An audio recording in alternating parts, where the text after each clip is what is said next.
तोपर्यंत या जीवाला सुखाची प्राप्ती होऊ शकत नाही.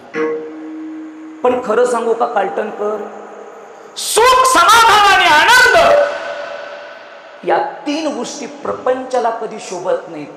शोभतील तर परमार्थाला. आता थोडं लक्षात घ्या, जिथं सुख आहे तिथं प्रपंच असू शकत नाही. जिथं समाधान आहे तिथं प्रपंच असू शकत नाही. आणि जिथं आनंद आहे मुळात तिथं प्रपंच बसू शकत नाही.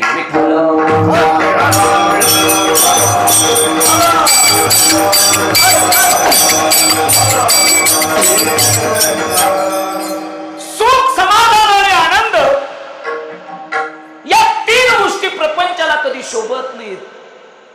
शोभतील तर परमार्थाला. थोडं सोपं करून सांगू का? जरा माझं पण पाहुण्याचं गाव आहे म्हणून सांगतो, लक्ष द्या. 1 कोटी रुपयाचा हिरा आहे. किती कोटीचा महिला मंडळ? बोला बोला, किती कोटीचा? तुम्ही का बोलत नाही? तुमच्या गावात 1,500 येत नाहीत का? ऐका ऐका, लक्ष द्या, ऐका. 1 कोटी रुपयाचा हिरा जर पोटात घालायचा असेल तर त्याला अंगठी सोन्याची पाहिजे का लोखंडाची? सोन्याची. 1 कोटीचा हिरा सोन्याच्या अंगठीत शोभतो. तसा सुख नावाचा हिरा हा प्रपंचाच्या अंगठीत कधी शोभत नाही. शोभेल तर परमार्थाच्या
बांधवडीचा संसार आहे मायबाप. लक्ष द्या. 1 सुख, समाधान आणि आनंद या तीन गोष्टी प्रपंचाला कधी शोभत नाहीत. शोभतील तर परमार्थाला. थोडं अजून सोपं करतो, लक्ष द्या. वाघिणीचं दूध काढायला कशाचं पात्र पाहिजे? कशाचं? सोन्याचं. आणि जर लोखंडाच्या पात्रात काढलं तर छेदून जाईल. बरं, नसेल विश्वास तर काढून बघा. नाही विश्वास नसेल तर सुख, समाधान आणि आनंद या तीन गोष्टी परमार्थाला शोभतात. प्रपंचाला कधी शोभत नाही. पण आम्ही मात्र सुख मागतो देवाकडे. आम्ही मात्र समाधान मागतो देवाकडे. आम्ही मात्र देवाकडे आनंद मागतो. पण खरं सांगू का मायबाप, भगवंताने एकतर सज्जनासाठी यावं किंवा दुर्जनासाठी यावं. घेऊनिया चक्रगदा, घेऊनिया चक्रगदा हाचे धंदा करीतो. भक्ताला पायापाशाने दुर्जनाशी. वा वा वा वा. भगवंताने एकतर सज्जनासाठी यावं किंवा दुर्जनासाठी यावं. मग आता द्या प्रश्नाचं उत्तर. माझ्या समोर असंख्य बसलेत. किती सज्जन आहेत वयातले? जेवढे सज्जन आहेत त्यांनी बोट वरती करा बरं. किती सज्जन आहेत? सज्जन जाऊ द्या. की ते दुर्जन हात वरती करा. लक्ष द्या, मी सज्जन आहे म्हणायला धाडस लागतं आणि मी दुर्जन आहे म्हणायला मूर्खता लागते. रस्त्याने जाताना दोन मूर्त्या सापडल्या, एक रामाची आणि एक रावणाची. कुणाची उचल चाल? होय, कुणाची महिला मंडळ? रामाची. पण झालं असं, रामाची मूर्ती दगडाची आणि रावणाची सोन्याची. मी सज्जन, मी दुर्जन, ही माणसाची वेळ ठरवते.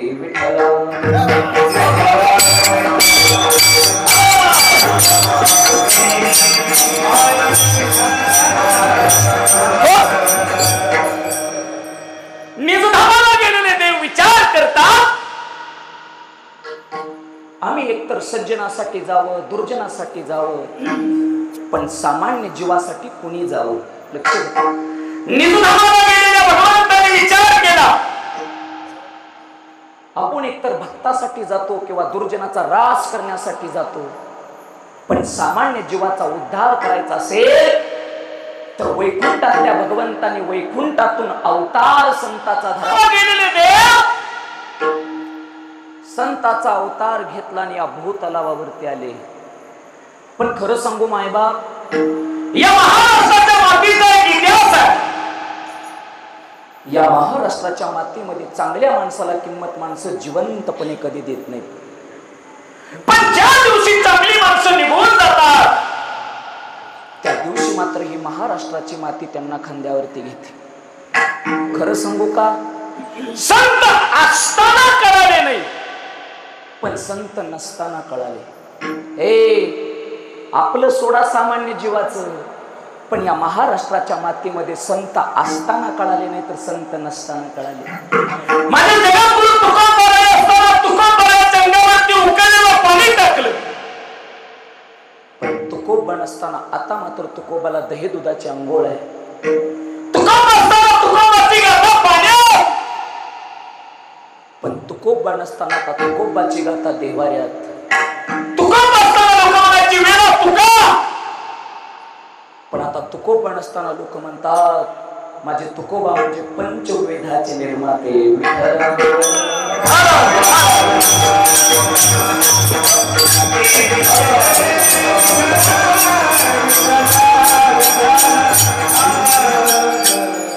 जगद्गुरु तुकोबाराय असताना कळाले नाही, पण तुकोबा नसताना या समाजाला कळाले. लक्ष द्या, सकाळची वेळ आहे, बहिर्विशीला निघाले माझे तुकोबा, पण मुखामध्ये सदैव सारखं वाजवतं, पण मुखामध्ये सदैव मायबाप माझ्या तुकोबारायच्या मुखामध्ये सदैव देवाचं नाव आहे. तुकोबाराय बहिर्विशीला निघाले, मुखामध्ये पांडुरंगाचं नाव आहे. मंबाजी बुवानं तुकोबाला पाहिलं, का हो तुकोबा बहिर्विशीला जाताना देवाचं नाव घेता? देवा चुकलं आमचं. असं नाही, मग तुम्हाला गावातल्या पंचायती समोर उभा राहावं लागेल. लक्ष दे, बैसरे पाटील कुलकर्णी, पाटील कुलकर्णी नावाचे पंच बसले मायबाप. जगद्गुरु तुकोबारायला समान उभं केलं. तुकोबा देवाचं नाव घ्यायला, देवाचा अभंग लिहायला, देवाचा अभंग गायला तुम्हाला अधिकार तरी कोणी दिला? समोर उभा राहिलेले विनम्र असलेले जगद्गुरु तुकोबाराय हात जोडतात, देवा विठेवरच्या पांडुरंगाने सांगावं आम्ही लिहावं, विठेवरच्या पांडुरंगानं बोलावं आम्ही गावं, विठेवरच्या पांडुरंगानं जसं सांगावं तसं आम्ही लिहावं. माझी मज झाली अनावर वाचा, छंद या नामाचा घेतलाशी देवा. पांडुरंगानं सांगावं तसं या तुकोबाने लिहावं देवा. तुकोबा आजपासून अभंग लिहिण्याचा, अभंग गाण्याचा आणि अभंग वाचण्याचा अधिकार तुम्हाला नाही. लक्ष दे, हात जोडले माझ्या जगद्गुरु तुकोबाराय आणि निघाले. 20 फुटावरती गेलेले जगद्गुरु तुकोबाराय या जाग्यावरती थांबले आणि परत माघारी आले. आता काय झालं तुकोबा? नाही देवा, उद्यापासून अभंग लिहायचे नाहीत, गायचे नाहीत ठरलं आपलं. पण आतापर्यंत जेवढं लिहिलंय त्याचं काय करू? लक्ष द्या. काय प्रामाणिकपणा असेल तुकोबारायाकडे. असं एक काम करा, उद्या सकाळी सूर्य उगवायच्या आधी सगळे अभंग इंद्रायणी नदीच्या पाण्यात बुडवा. अभंग पाण्यात बुडवा शब्द ऐकला जगद्गुरु तुकोबारायाच्या डोळ्यातनं पाणी वाहू लागलं. जय इंद्रायणी नदीच्या काठावरती बसून लिहिले अभंगाचे अक्षर. प्रपंचात कधी मन गुंतवलं नाही, सदैव परमार्थ करत गेलो, सदैव अभंगाची रचना करत गेलो. पण उद्या सकाळी सगळे अभंग पाण्यात बुडवायचे. मायबाप डोळ्यातनं पाणी वाहत माझ्या तुकोबारायाच्या, आणि पाणी वाहणाऱ्या तुकोबाराया देवाला सांगू लागला, देवा कोपला पाठी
डोक्यावरची गाथा काढली, कपाळाला लावली आणि सोडून दिली गाथा इंद्रायणी नदीच्या पाण्यात.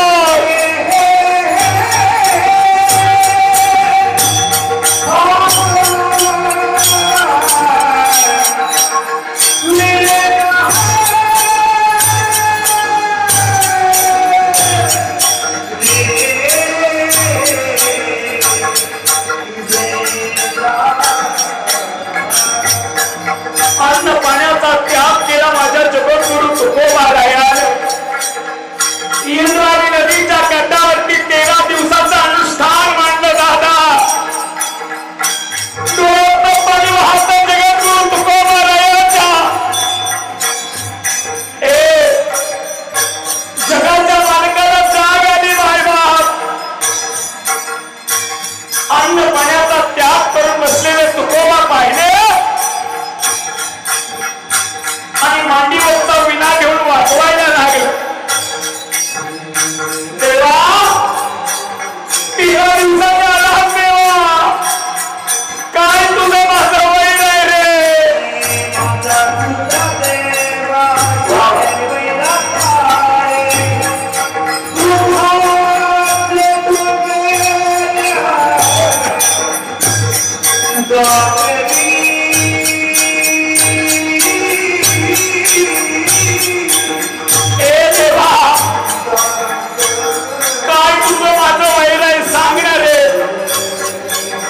आयुष्यभर प्रपंच केला नाही या तुकानं,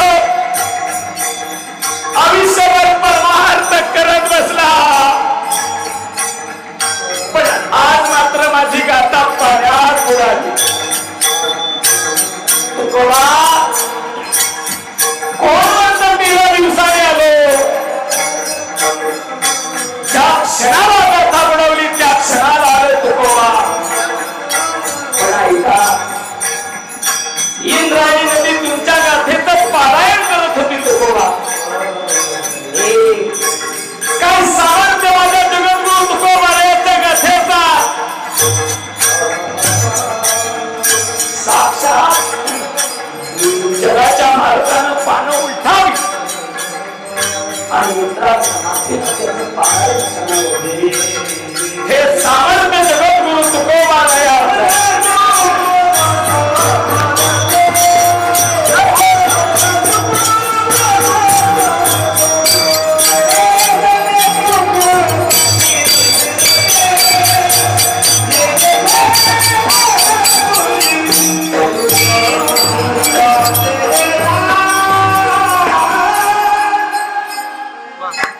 धन्य तुकोबा समर्थ ज्याने केला हा पुरुषार्थ. काय पुरुषार्थ आहे माझ्या तुकोबारायाचा. विश्वाच्या मालकानं त्या गाथेची पानं उलटावी आणि इंद्रायणी नदी माथेनं मायबाप त्याचं पारायण करावं, हे सामर्थ्य लागतं मायबाप भक्तीमध्ये. आणि आज जे तुकोबाराया सदैव तुमच्या आमच्या अंतःकरणामध्ये जागे, ते जगद्गुरु तुकोबाराया देवाच्या समोर उभा राहिले आणि भगवंताला सांगू लागले, देवा या विश्वाच्या पट्टीवरती, या जगाच्या पट्टीवरती तुझ्या सत्तेशिवाय झाडाचं पान सुद्धा देवा हलू शकत नाही. याचं कारण एकच आहे, तू एक धर्माची मूर्ती आहे, अभंगाचं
धर्माचे तो मूर्ती पाप पुण्य तुझे हाती.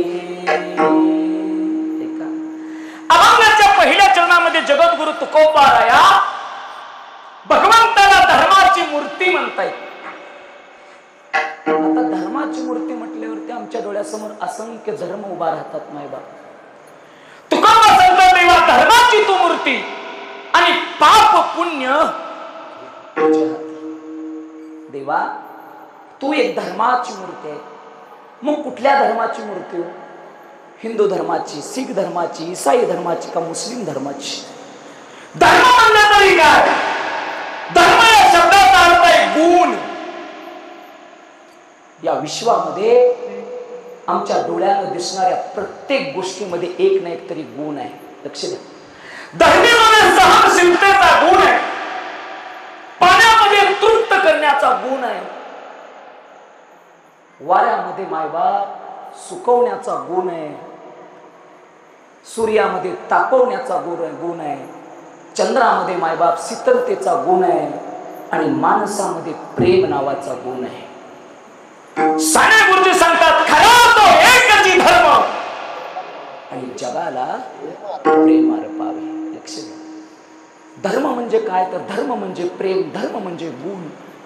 जगद्गुरु तुकोबाराया सांगतात देवा तू एक धर्माची मूर्ती आहे, तू एक प्रेमाची मूर्ती आहे आणि पाप पुण्य तुझ्या, पापही तुझ्याच हातात आहे, पुण्यही तुझ्याच हातात आहे, चांगलंही तुझ्याच हातात आहे, वाईटही तुझ्याच हातात आहे, धर्मही तुझ्याच हातात आहे, अधर्मही तुझ्याच हातात आहे, रात्रीही तुझ्याच हातात आहे, दिवसही तुझ्याच हातात आहे, जन्मही तुझ्याच हातात आहे आणि मृत्यू सुद्धा तुझ्याच हातात आहे.